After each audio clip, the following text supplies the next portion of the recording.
Oke, bismillah. Assalamualaikum warahmatullahi wabarakatuh. Kami dari kelompok 4 ingin mempresentasikan apa yang sudah kami rangkum, yaitu adalah tentang memori eksternal. Dan sebelumnya saya ingin memperkenalkan anggota dari kelompok 4 terlebih dahulu, yaitu yang pertama adalah saya sendiri, Asain Muzaki. Kemudian ada Maria Misela Wona, Salsa Aulia, Agri Dwi, Suciastika, Hadia Nur Fikri, Rizka Fergianti, Randy Ramadan, dan Saida Nur Afia. Ya, next.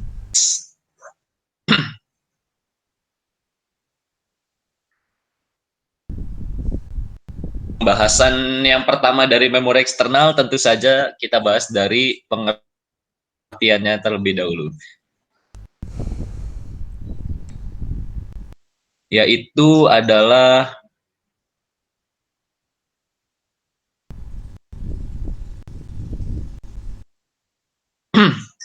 perangkat keras untuk melakukan operasi penulisan, pembacaan, dan penyimpanan data di luar memori utama. Ya, putar portable yang bisa dilepas pasang suka hati, seperti yang tadi dijelaskan sebelumnya. Ada perangkatnya tersendiri, ada toolnya, jadi bisa dilepas pasang. Yang ketiga, untuk menyimpan data yang bersifat tetap atau non volatil, yaitu data nggak akan hilang kalau misalnya laptop dimatikan atau komputer dimatikan, karena bedanya sama memori internal itu, memori internal bisa aja datanya hilang, data sementara gitu yang disimpan dalam memori internal. Kalau laptopnya dimatiin bisa hilang. Beda sama yang eksternal, ini nggak akan hilang walaupun dimatiin sekalipun. Ya, next.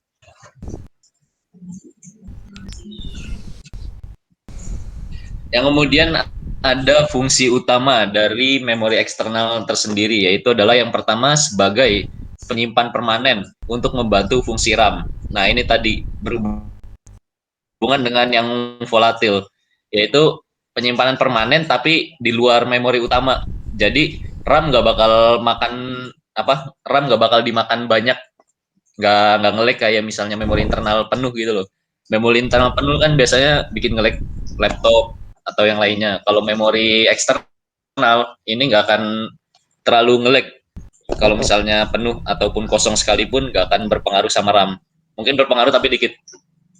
Nah, yang kedua ada untuk mendapatkan memori murah yang berkapasitas tinggi bagi penggunaan jangka panjang. Walaupun memori eksternal di sini terhitung lebih mahal ya daripada memori internal, tapi untuk jangka waktu, perbandingan jangka waktu antara internal dan eksternal itu lumayan cukup jauh, karena internal biasanya lebih cepat rusak daripada yang eksternal. Dan ini yang bikin ada fungsi kedua ini, yaitu memori lebih murah. Maksudnya jangka panjang, jangka penggunaan lebih panjang tapi agak mahal. Kalau yang yang internal jangka panjang, jangka waktunya pendek tapi murah. Mending yang panjang tapi mahal sekalian, jadi bisa dipakai terus-terusan dan tidak mengeluarkan budget terus-menerus. Ya, next. Oke, selanjutnya akan dijelaskan oleh anggota kelompok lainnya, yaitu Suci Hastika. Silakan, tempat dan waktu. Saya akan menjelaskan tentang jenis memori eksternal berdasarkan karakteristik bahan. Yang pertama ada punch card atau kartu berlubang, yang kedua ada magnetic disk, yang ketiga ada optical disk, dan yang keempat ada magnetic tape.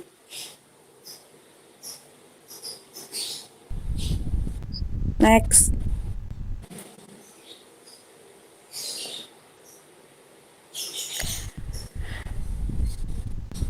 Nah, yang pertama ada punch card atau kartu berlubang. Punch card ini adalah media penyimpanan data yang berbentuk kartu. Bisa dilihat di gambar, punch card ini tuh berbentuk atau terbuat dari kertas tebal.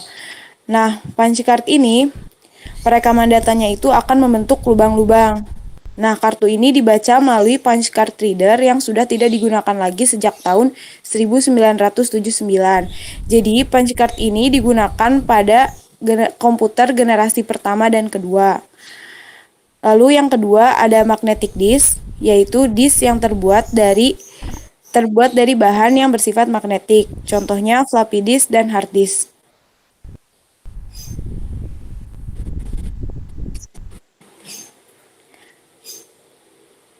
Selanjutnya akan dibacakan oleh anggota lain yaitu Hadian.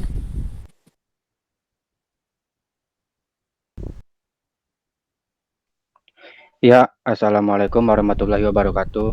Saya Hadian Nur Fikri. Di sini saya akan menjelaskan contoh dari magnetic disk yang telah dijelaskan oleh Suci barusan. Contoh dari magnetic disk itu ada hard disk dan floppy disk. Nah, di sini tuh ada hard disk yang pertama. Hard disk itu apa sih? Hard disk itu adalah salah satu perangkat keras komputer yang menyediakan ruang penyimpanan yang digunakan untuk menyimpan atau membaca data pada komputer. Jadi fungsi hard disk adalah menyimpan atau membaca data pada komputer. Hard disk sendiri memiliki sifat non-volatile memory, yang artinya data pada memori jenis ini tidak akan hilang meski perangkat tersebut telah dimatikan.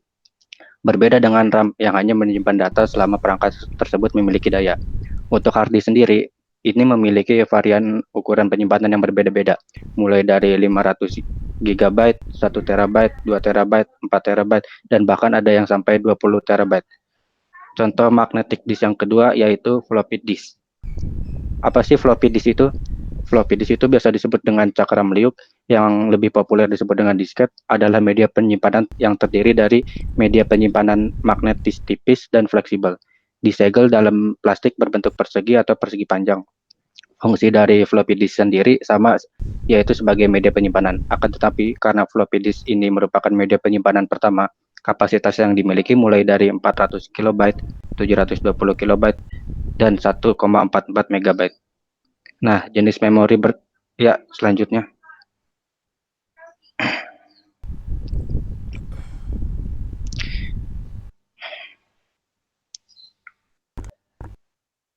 Nah, jenis memori berdasarkan karakteristik bahan selanjutnya adalah optical disk dan magnetic tape. Optical disk atau ODD yang biasa disebut dengan optical disk drive adalah salah satu perangkat keras yang pada umumnya terdapat pada PC maupun laptop yang terbuat dari bahan optik, seperti pada resin atau polikarbonat yang dilapisi permukaan yang sangat reflektif seperti aluminium. Fungsi dari ODD ini adalah untuk membaca dan menulis data ke CD dan DVD, yang dikenal dengan istilah burning. Untuk ODD sendiri, ia menggunakan sinar laser pada spektrum untuk membaca dan menulis data ke piringan CD maupun DVD.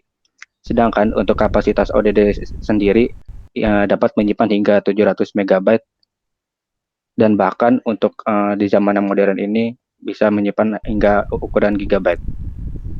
Selanjutnya adalah magnetic tape. Magnetic tape adalah model pertama dari secondary memory. Tape ini dipakai untuk alat input atau output, di mana informasi dimasukkan ke CPU dari tape dan informasi diambil dari CPU lalu disimpan pada tape lainnya. Pada umumnya, tape ini terbuat dari bahan yang bersifat magnetik berbentuk pita, seperti pada kaset radio.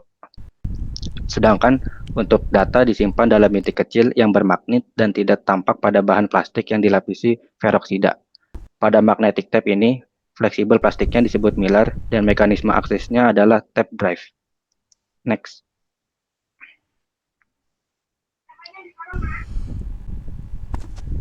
Baik, saya akan melanjutkan penjelasan dari Hadian, yaitu tadi mengenai optical disc. Jadi setelah mengetahui pengertian dan ukuran size-nya, sekarang saya akan membahas tentang contoh-contoh optical disc. Di sini ada dua, yaitu yang pertama CD atau compact disc, dan yang kedua DVD atau digital video disc. Yang pertama CD.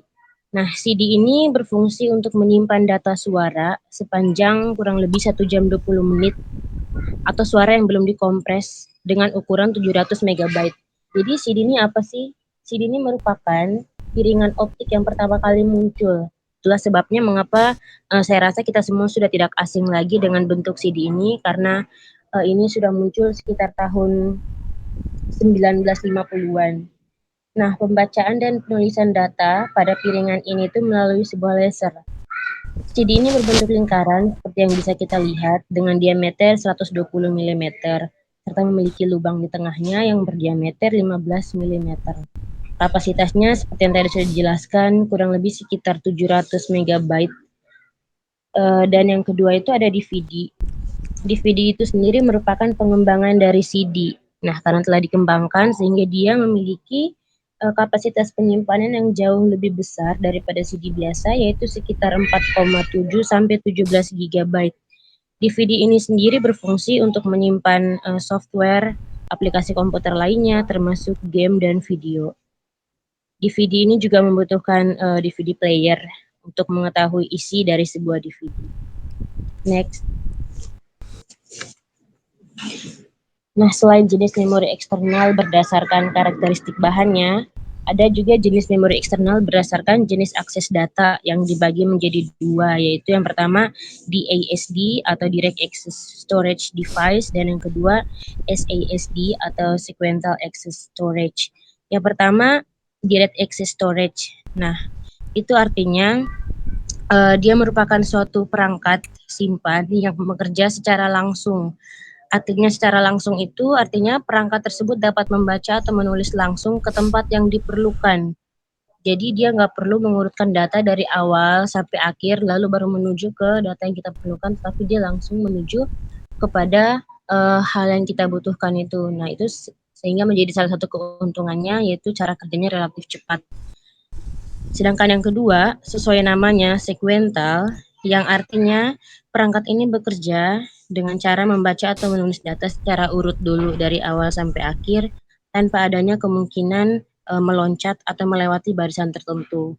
Sehingga ini menjadi salah satu kekurangannya dalam pengerjaannya relatif lambat. Untuk contoh-contohnya sendiri ada pita magnetik, dan untuk contoh yang pertama ada floppy disk, hard disk, chip disk, flash disk, optical disk, dan masih banyak lainnya. Next.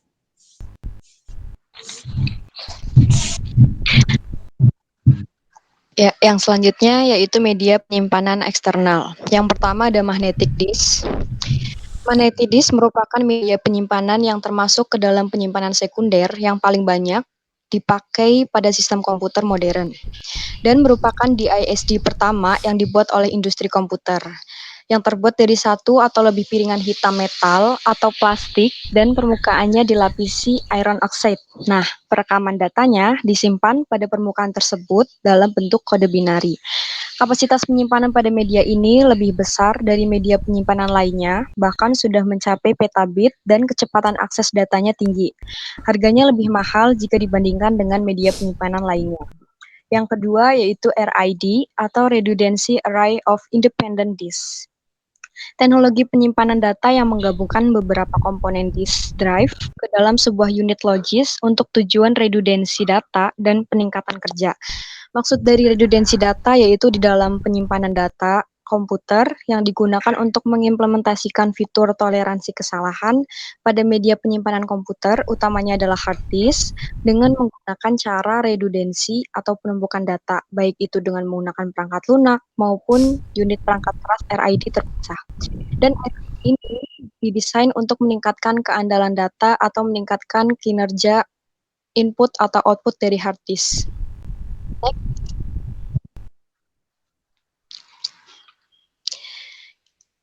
Ya, yang selanjutnya ada optical disk.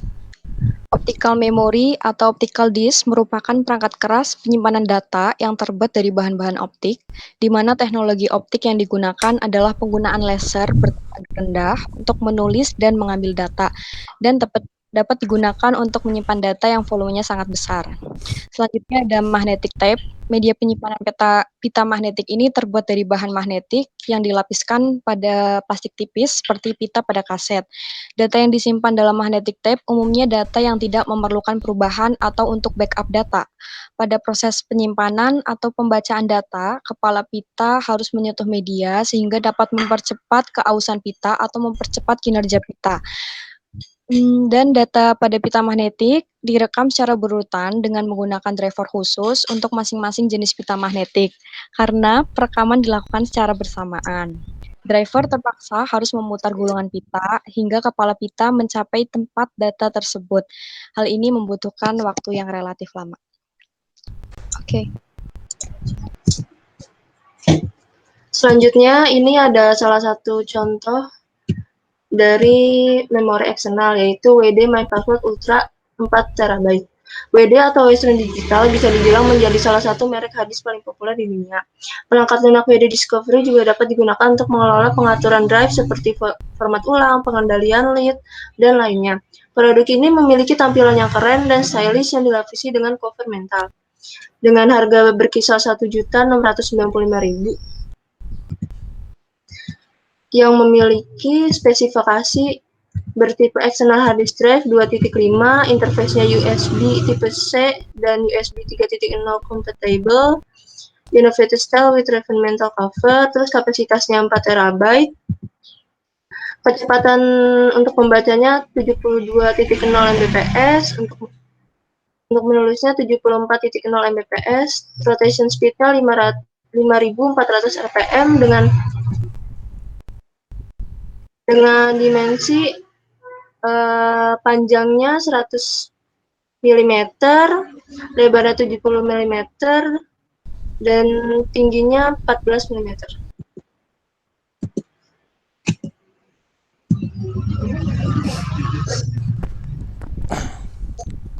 Kemudian di sini ada kelebihan dan kekurangan dari WD Password Ultra. Jadi kelebihan yang pertama yaitu desain yang stylish dan tangguh. Jadi harddisk ini memiliki desain stylish, di mana desain tersebut memiliki banyak warna yang dapat memikat para anak muda, mulai dari warna kuning, putih, hitam, atau biru, yang dengan warna-warna yang dapat mencolok. Kemudian tangguh. Tangguh di sini berarti harddisk tersebut tidak mudah untuk rusak, karena harddisk tersebut dilapisi oleh lapisan besi untuk melapisi harddisknya itu. Maka jika terbentur atau terjatuh, tidak akan cepat rusak. Kemudian sangat portable, seperti yang dijelaskan tadi dimensinya. Harddisk tersebut memiliki ukuran yang kecil. Dengan ukuran tersebut, harddisk tersebut bisa dibawa kemana saja. Kemudian kapasitas besar. Di sini kapasitas besar itu kapasitas besarnya itu dari memorinya. Jadi dari harddisk tersebut memiliki memori 4 TB, 6 TB, atau misalkan bisa lebih. Nah, dari kapasitas tersebut kita bisa menyimpan banyak data, dan data tersebut juga akan awet karena data tersebut tidak akan cepat hilang.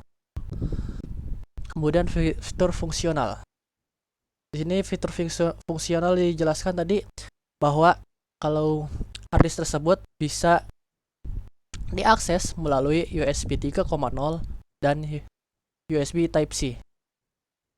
Jadi kalau misalkan kita ingin mengakses data, bisa menggunakan USB 3.0 atau bisa menggunakan yang Type-C-nya. Kemudian keamanan terjamin. Seperti yang dijelaskan tadi itu tangguh, desain stylish dan tangguh. Dari keamanan tersebut sudah terjamin, karena dia itu tidak cepat rusak karena terjatuh atau terbentur. Selain itu, data-data yang di dalam harddisk tersebut akan terjamin karena harddisk tersebut memiliki keamanan tersendiri. Yang terakhir kelebihannya itu adalah harga terjangkau. Untuk ukuran besar seperti 2 TB, 4 TB, atau 6 TB, atau mungkin bisa lebih, harga yang dipasang di situ adalah 1,6. 1,6 juta di situ merupakan harga yang cukup relatif murah untuk memori yang terlihat besar seperti itu. Kemudian kekurangannya tidak begitu cepat. Tadi dijelaskan adalah write speed dan read speed-nya itu ada 74 MB per second. Jadi pembacaan dalam memorinya itu tidak begitu cepat, apalagi saat memindahkan file yang ukurannya besar. Next. Di sini adalah penilaian produk harddisk WD menurut kelompok kami. Penilaian dari desain, karena desainnya stylish dan inovatif, karena kami membelinya nilai 9 dari 10. Kemudian dari fitur yang fungsional ya, karena bisa diakses oleh dua tipe USB, kami membelinya skor 9 dari 10. Kemudian dari performa karena tadi performanya itu sedikit kurang, ada kekurangan karena dia speednya cukup lambat. Kami membelinya nilai 8,5 dari 10. Kemudian harga. Untuk harga, karena dia memiliki memori yang besar, akan tetapi dia mempunyai harga yang relatif murah. Kami memberinya nilai 9,5 dari 10. Next.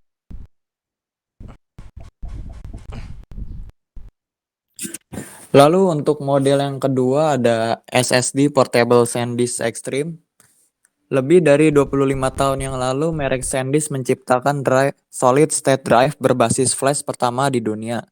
Dan baru-baru ini Western Digital Corporation telah mengumumkan peluncuran dua SSD Portable SanDisk yang baru, yaitu SanDisk Extreme Portable SSD dan SanDisk Extreme Pro Portable SSD, yang menawarkan kecepatan hampir 2 kali lipat dari generasi sebelumnya.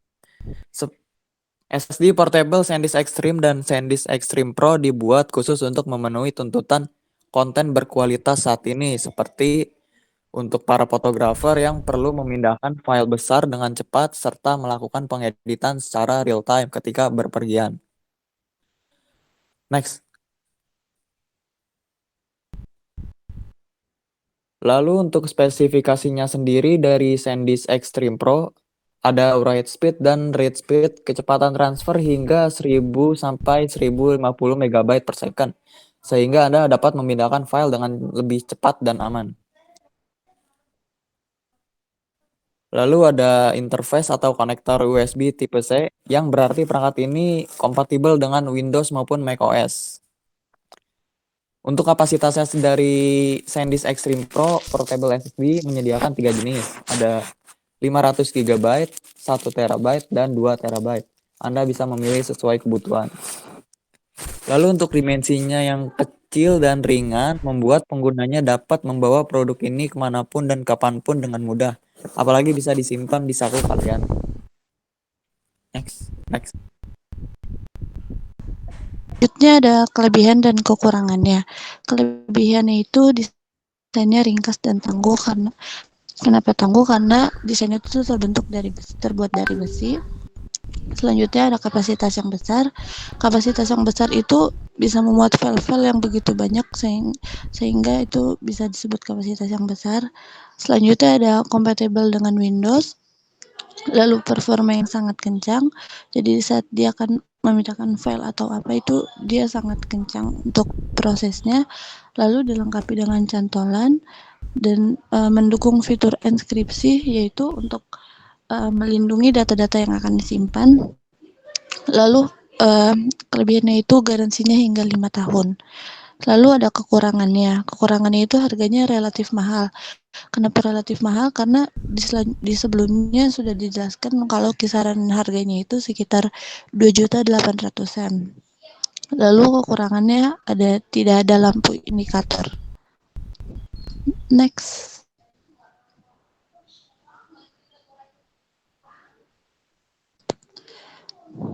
Selanjutnya ada rating per produk.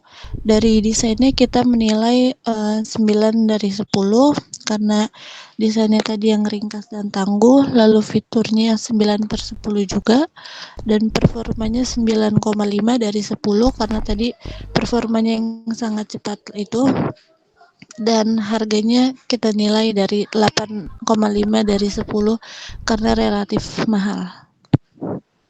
Next. Ya, untuk kesimpulannya seperti yang tadi ya, untuk penilaian beberapa model sudah dijelaskan oleh anggota lainnya. Penilaian dari kami untuk model tersebut. Dan saya ingatkan lagi bahwa memori eksternal berbeda dengan memori internal, yang mana memori internal itu bisa hilang datanya. Yang paling penting itu, data sementaranya itu bisa hilang. Kalau yang memori internal apabila laptopnya mati, kalau yang eksternal datanya akan permanen dan tetap atau volatile, jadi nggak akan hilang karena lepas dari laptop. Oke, sekian dari kelompok kami. Kurang lebihnya mohon maaf. Wassalamualaikum warahmatullahi wabarakatuh.